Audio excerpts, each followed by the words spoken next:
Hello students, स्वागत है मेरे यूट्यूब चैनल पे। आज हम लोग शुरू करने वाले हैं कक्षा 10 की एनसीईआरटी चैप्टर नंबर 2 बहुपद। तो स्टूडेंट्स, तो सबसे पहले जानेंगे कि इस चैप्टर से यानी बहुपद से टोटल एग्जाम में कितने मार्क्स का पूछे जाते हैं। तो स्टूडेंट्स, इस बहुपद चैप्टर से आपको टोटल फोर मार्क्स के पूछे जाएंगे, जिसमें से आपका वन क्वेश्चन यानी पहला एक क्वेश्चन 1 नंबर के, फिर दूसरा क्वेश्चन 3 नंबर के, यानी टोटल क्वेश्चन 2 और टोटल नंबर 4, मतलब 2 क्वेश्चन 4 मार्क्स के। तो स्टूडेंट्स, हम लोग शुरू करेंगे बहुपद। तो सबसे पहले हम लोग समझेंगे कि बहुपद का अर्थ क्या होता है। तो स्टूडेंट्स, बहुपद यानी कि बहु का मतलब होता है एक से अधिक, एक से अधिक। पद का मतलब होता है टुकड़ा, टुकड़े बोल सकते हैं, अंश या तो पद, तीनों एक ही चीज़ है। तो स्टूडेंट्स, तब इसका परिभाषा क्या हो जाएगा? तो इसका परिभाषा हो जाएगा कि एक से अधिक पद को, एक से अधिक पद को बहुपद कहते हैं, बहुपद कहते हैं।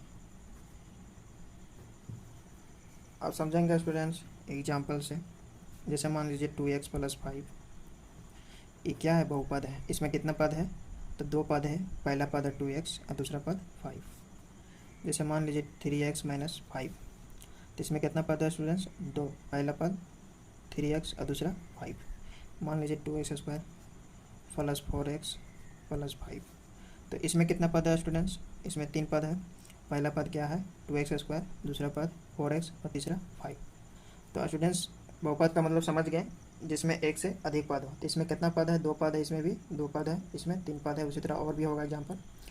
तो एक से अधिक पद है स्टूडेंट्स, इसलिए क्या हो जाएगा? बहुपद। ए भी बहुपद, ए भी बहुपद। तो चलिए कुछ आगे और भी हम लोग समझते हैं। ये चैप्टर शुरू करने से पहले कुछ बेसिक समझ लेंगे हम लोग।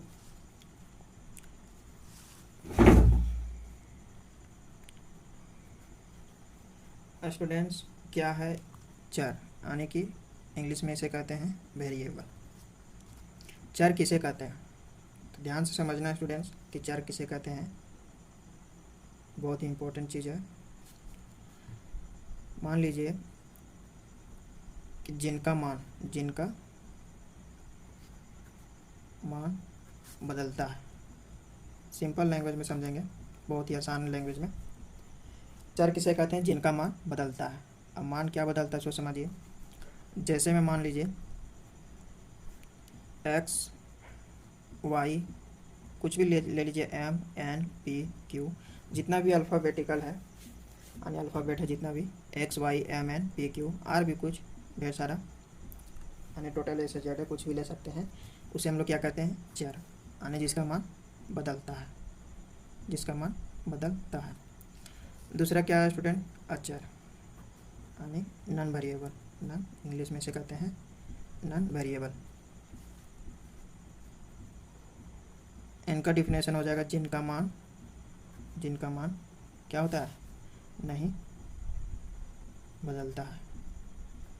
जिनका मान नहीं बदलता है उसे क्या कहते हैं? अचर। जैसे पाई का मान स्टूडेंट्स कभी नहीं बदलता है। पाई का मान कितना होता है? 3.1428571, आगे और भी होता होगा कुछ। मान लीजिए √2, इसका मान भी कभी नहीं बदलेगा स्टूडेंट, जो एक है सो फिक्स रहेगा। मान लीजिए √3, इसका मान भी नहीं बदलेगा। मान लीजिए √8, इसका मान भी नहीं बदलेगा। मान लीजिए √9, ये भी नहीं बदलेगा। कुल मिलाकर जानना है स्टूडेंट्स, अचर का मतलब नॉन वेरिएबल यानी कांस्टेंट होता है, उसका मान कभी नहीं बदलता है। अचर का मतलब होता है वेरिएबल, जिसका मान बदलता है। हम लोग इसके बारे में आगे और डिस्कस करेंगे। आगे हम लोग समझेंगे स्टूडेंट्स। मान लीजिए x क्या चर है कि नहीं? ये मान लीजिए m है, ये मान लीजिए n है। जहाँ ध्यान से समझना स्टूडेंट्स, बहुत ही इंपॉर्टेंट चीज़ समझा रहे हैं। आगे आपको 11 12 में बहुत ही काम देगा इसका। जहाँ n बराबर मान लीजिए कोई नंबर है 1 2 3 4, m बराबर भी वही है 1 2 3 4, कुछ भी नंबर ले लीजिए। जैसे मान लीजिए x का x हो जाएगा, m की जगह मान लीजिए 4 है और n की जगह 2 है। अब समझिए स्टूडेंट्स इसका मतलब क्या होता है, क्यों लिखे हम। तो आप लोग क्लास 9 में पढ़े होंगे घात और गुणांक, घात और गुणांक। अब समझना है स्टूडेंट्स कि घात इसमें घात कौन है और गुणांक कौन है। तो स्टूडेंट्स 2x के पावर कितना है 4 है। जो ऊपर है, जो चर के ऊपर में है उसे क्या बोलेंगे घात, और जो चर के बगल में उसे क्या कहेंगे गुणांक। क्या बोलेंगे गुणांक। समझ गए स्टूडेंट्स, इसको क्या बोलेंगे घात, और x के जो बगल में उसको क्या कहेंगे गुणांक। और भी एग्जांपल देख लीजिए। जैसे मान लीजिए 4x² प्लस 3x, पूछेगा कि इसका घात कितना है, घात और गुणांक बताएं, घात और गुणांक बताएं। तो घात कितना हो जाएगा स्टूडेंट्स, देखिए ये भी तो 4 है, इसके ऊपर कुछ नहीं है तो इसका घात कितना है 1 है, घात कितना है 1 है, और यहाँ घात कितना है 2 है। तो जो सबसे ज़्यादा संख्या, जो सबसे बड़ी संख्या होगी वही घात कहलाएगा, जो सबसे बड़ी संख्या होगी वही घात कहलाएगा। तो इन दोनों में से बड़ी संख्या कौन है, तो 2 है, एक तो छोटा है 2 से, तो 2 बड़ा है, तो घात कितना हो जाएगा 2। अब स्टूडेंट्स अब गुणांक देखना है, तो गुणांक क्या होगा, तो जिसका घात बोलेंगे उसी का भी गुणांक होगा, जिसका घात बोलेंगे उसी का भी गुणांक होगा, जिस पद का घात बोलेंगे उसी पद का भी गुणांक होगा। तो गुणांक कितना हो जाएगा 4। समझ गए स्टूडेंट्स। और भी एग्जांपल ले लीजिए। जैसे मान लीजिए 3x² माइनस 5x³। अब इसमें से पूछेगा घात कितना होगा और गुणांक कितना होगा। तो घात स्टूडेंट्स कितना हो जाएगा, हम क्या बोलें कि जिस पद का घात सबसे अधिक, जिस पद का घात सबसे अधिक होगा, मतलब जो संख्या सबसे बड़ी होगी। तो इन दोनों में से बड़ी संख्या कौन सा है, तो 3 बड़ा है, 2 छोटा है 3 से, तो 3 बड़ा है तो घात कितना हो जाएगा 3।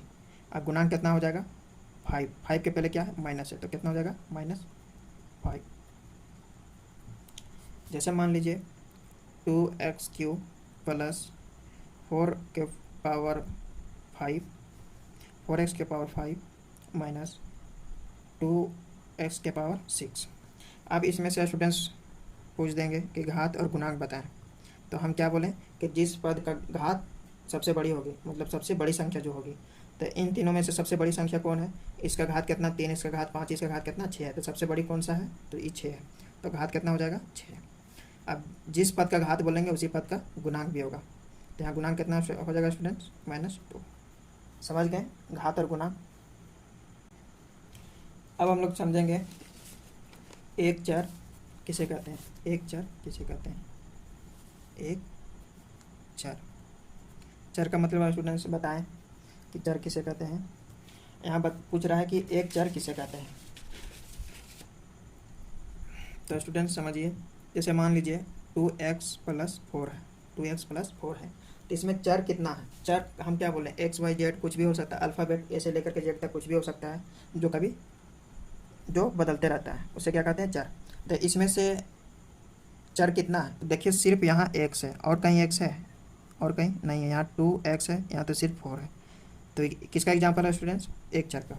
दूसरा मान लीजिए 3y - 5, इसमें कितना चर है, तो एक ही चर है, क्या है, तो सिर्फ y है, और कुछ तो है नहीं, और कुछ है क्या, नहीं है, तो क्या हो जाएगा एक चर। जैसे मान लीजिए 3x² + 4x है, इसमें से चर कितना है, तो एक ही है, सिर्फ क्या है x है, और x के अलावा और दूसरा है नहीं है, x के अलावा दूसरा और नहीं है, तो क्या हो जाएगा एक चर। सिर्फ x है, यहाँ भी x है, यहाँ भी x है, सिर्फ चर मतलब एक ही चर है, तो क्या हो जाएगा एक चर। अब मान लीजिए 2 चर का एग्जाम्पल, 2 चर मतलब समझिए, जैसे मान लीजिए 2x + y, इसमें कितना चर है स्टूडेंट्स, 2 चर है। पहला चर क्या है x है, दूसरा y है, दो अलग अलग है, तो क्या हो जाएगा 2 चर। जैसे मान लीजिए 3x - y, इसमें कितना चर है स्टूडेंट्स, 2 चर है, एक x है, दूसरा y है, दो अलग अलग है, यहाँ x है, यहाँ y है, दो अलग है, तो क्या हो जाएगा 2 चर। मान लीजिए 5x + 4y, देखिए ए पहला चर, आई दूसरा चर, तो 2 चर है, तो किसका एग्जाम्पल है स्टूडेंट, 2 चर का। अब मान लीजिए 3 चर, जैसे मान लीजिए x + 2y प्लस जेड। इसमें कितना चर है स्टूडेंट्स? 3 चर है। ये पहला चर x है, दूसरा चर क्या है y, और तीसरा चर z है। और मान लीजिए 4x plus 5y plus 6z। इसमें कितना चर है स्टूडेंट्स? 3 चर है। पहला x है, दूसरा y है, तीसरा z। मतलब अलग अलग चर होना चाहिए। यहाँ x y z है, अलग अलग है तीनों, x अलग है, y अलग है, z अलग है। इसमें भी x अलग है, y अलग है, z अलग है। तो टोटल चर कितना है? 3 चर है। इसमें सिर्फ x था, इसमें 2 जगह x है, लेकिन सिर्फ x है, सेम है। यहाँ भी x है, यहाँ भी सेम, यहाँ भी x है, यानी दोनों सेम है, तो वो एक चर होगा। समझ गया स्टूडेंट्स? चलिए अब हम लोग समझेंगे बहुपद।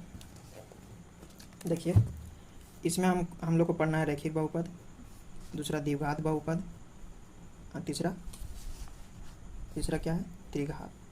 पहला रैखिक बहुपद, दूसरा द्विघात बहुपद, तीसरा क्या? त्रिघात बहुपद।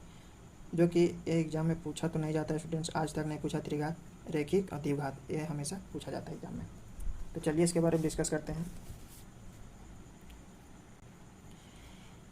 तो क्या है स्टूडेंट्स रैखिक बहुपद? रैखिक बहुपद किसे कहते हैं? तो वैसा बहुपद जिसका घात 1 हो। हम घात और गुणांक भी बताएं स्टूडेंट्स कि घात किसे कहते हैं, गुणांक किसे कहते हैं, समझा दिए। तो रैखिक बहुपद किसे कहते हैं? तो वैसा बहुपद जिसका घात 1 हो। जैसे मान लीजिए एग्जाम्पल में 4x प्लस 5। इसमें से स्टूडेंट्स बताइए इसका घात कितना है? कुछ नहीं है तो 1 है कि नहीं? कुछ नहीं है तो 1 है। तो इसका घात कितना हो गया? 1। जब घात 1 हो गया तो क्या कहलाएगा? रैखिक बहुपद। जैसे मान लीजिए 3x माइनस 5, तो इसका घात कितना स्टूडेंट्स? 1 है, कुछ नहीं तो 1 है, तो क्या कहलाएगा? रैखिक बहुपद। मान लीजिए x माइनस 10, इसका घात कितना स्टूडेंट्स? घात कितना है? 1, कुछ नहीं है तो 1 है, तो क्या कहलाएगा? रैखिक बहुपद। समझ गए स्टूडेंट्स? उसी तरह दूसरा है द्विघात बहुपद। इसमें क्या कहता है कि वैसा बहुपद जिसका घात 2 हो। वैसा बहुपद जिसका घात 2 हो। जैसे मान लीजिए 2x² plus 3x plus 5। Students हम क्या बोलें कि जिस पद में जिसका घात यानी जो सबसे बड़ी संख्या होगी वही क्या कहलाएगा? घात। इसमें क्या बोला? द्विघात, जिसका घात 2 हो। तो स्टूडेंट्स इसका घात कितना है? कुछ नहीं तो 1 है। इसका घात कितना है? 2 है। तो सबसे बड़ी कौन सा है? तो 2 है, तो वही घात कहलाता है। लेकिन यहाँ क्या बोला? द्विघात। तो स्टूडेंट्स इसका घात 2 है, इसलिए क्या हो गया है? द्विघात। क्योंकि इसका घात कितना है? 2, तो क्या कहलाएगा? द्विघात।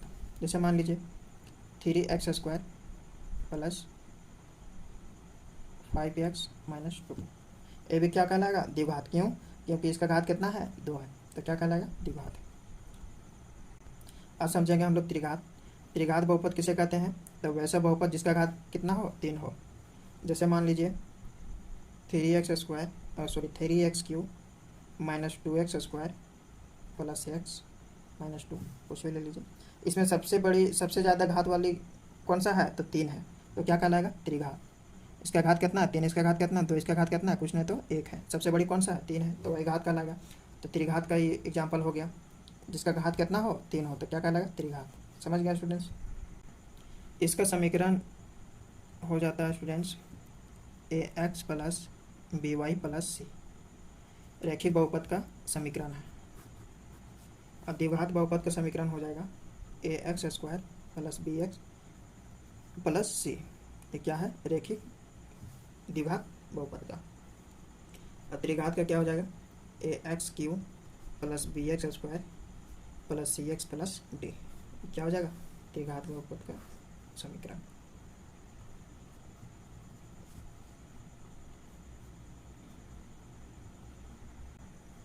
समझ गए स्टूडेंट्स? अब हम लोग शुरू करेंगे प्रश्नावली 2.1। तो स्टूडेंट्स इसमें क्या कहता है कि किसी बहुपद px के लिए y बराबर px का ग्राफ नीचे आकृति 2.10 में दिया गया है। 2.10 कहाँ है? यहाँ। प्रत्येक स्थिति में px के शून्यकों की संख्या ज्ञात कीजिए। स्टूडेंट्स इस पूरे बुक का सबसे आसान चैप्टर यही है, बहुपद। अब बहुपद में सबसे आसान प्रश्नावली यही है, इसे कोई भी बना दे सकता है। तो चलिए हम लोग बनाते हैं स्टूडेंट्स। जैसे क्या बोला है? px के लिए, किसी बहुपद px के लिए y बराबर px। एक चीज़ समझिए स्टूडेंट्स,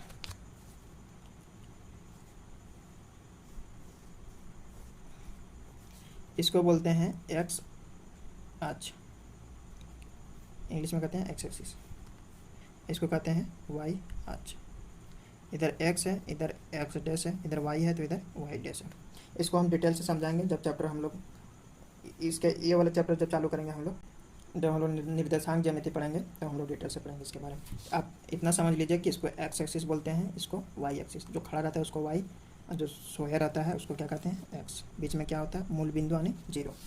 अब समझिए स्टूडेंट्स, इतना समझ गए। अब देखिए क्वेश्चन क्या कहता है कि y बराबर पी एक्स का ग्राफ नीचे दिया गया है, y बराबर पी एक्स। वाई क्या बोल रहा है स्टूडेंट्स, y बराबर पी एक्स बोल रहा है, मतलब जो x एक्सिस पर यानी x अक्ष पर जो कट करता हो। जैसे मान लीजिए कि इस तरह कोई लाइन खींच दिए, बोल रहा है y बराबर पी एक्स, वाई बराबर पी एक्स। ये x का मतलब होता है जो x एक्सिस में यानी x अक्ष में जो कट कर रहा है। तो इसमें ये वाला लाइन यहाँ कट कर रहा है, दूसरा लाइन यहाँ कट कर रहा है और तीसरा लाइन यहाँ कट कर रहा है। देखिए यहाँ भी कट कर रहा है लेकिन ये वाई एक्सिस पर कट कर रहा है। हमको वाई नहीं देखना, क्या देखना है एक्स। तो एक यहाँ कट किया, एक यहाँ कट किया, एक यहाँ कट किया, समझ गए। अब क्वेश्चन पे आते हैं। जैसे पहला क्वेश्चन क्या है स्टूडेंट्स, पहला क्वेश्चन देखिए ध्यान से, ये एक्स एक्सिस है, ये वाई है। क्या एक्स पर कोई भी कट कर रहा है? नहीं कर रहा है। कुछ भी कट कर रहा है? नहीं कर रहा है। ये वाई पे कट कर रहा है, तो वाई तो हमको लिखना नहीं है। तो पहला का आंसर क्या हो जाएगा, अतः शून्यकों की संख्या बराबर, शून्यकों की संख्या पूछ रहा है स्टूडेंट, संख्या पूछ रहा है यानी नंबर पूछ रहा है, कितना बार कट किया है वही लिख देना। तो शून्यकों की संख्या कितना हो जाएगा यहाँ जीरो, कुछ ने कट किया तो क्या हो जाएगा जीरो। दूसरा क्या कितना हो जाएगा, अतः शून्यकों की संख्या बराबर, देखिए इसमें कितना बार कट कर रहा है एक्स एक्सिस में देखना, एक्स अक्ष में। क्यों? क्योंकि वाई बराबर क्या बोल रहा है पी एक्स बोल रहा है, पी एक्स मतलब एक्स एक्सिस पर देखने के लिए बोल रहा है। तो कितना बार कट कर रहा है स्टूडेंट्स, एक बार। कितना बार? एक बार, सिर्फ यहाँ कट कर रहा है। तो शून्यकों की संख्या कितना हो जाएगा, एक हो जाएगा। उसी तरह तीसरा में देखेंगे, अतः शून्यकों की संख्या बराबर, इसमें कितना बार कट कर रहा है एक्स एक्सिस पर, तो एक बार, ये दूसरा बार और ये तीसरा बार। टोटल कितना बार कट कर रहा है, तो 3 बार, 3। अब चौथा देखिए, चौथा यहाँ ये एक्स एक्सिस है, ये वाई है। तो एक्स अक्ष में कितना बार कट कर रहा है, तो एक यहाँ कट कर रहा है, एक यहाँ कट कर रहा है, यानी 2 बार कट कर रहा है। तो चौथा में आंसर कितना हो जाएगा, अतः शून्यकों की संख्या बराबर कितना हो जाएगा 2। उसी तरह पाँचवा कितना बार कट कर रहा है, तो 1 2 3 4। देखिए एक्स एक्सिस में कितना बार कट कर रहा है, 4 बार, एक यहाँ कट कर रहा है, दूसरा तीसरा चौथा। तो अतः शून्यकों की संख्या बराबर कितना हो जाएगा 4। उसी तरह छठा में देखिए, एक यहाँ भी कट कर रहा है, 2 यहाँ भी कर रहा है, यानी एक्स एक्सिस पर टच भी रहेगा तो उसे काउंटिंग कर लेना, मतलब गिन लेना। तो 1 2 3। तो इसमें अतः शून्यकों की संख्या बराबर कितना हो जाएगा 3। समझ गया स्टूडेंट्स, बहुत ही आसान है। तो चलिए स्टूडेंट्स, फिर मिलते हैं नेक्स्ट वीडियो में।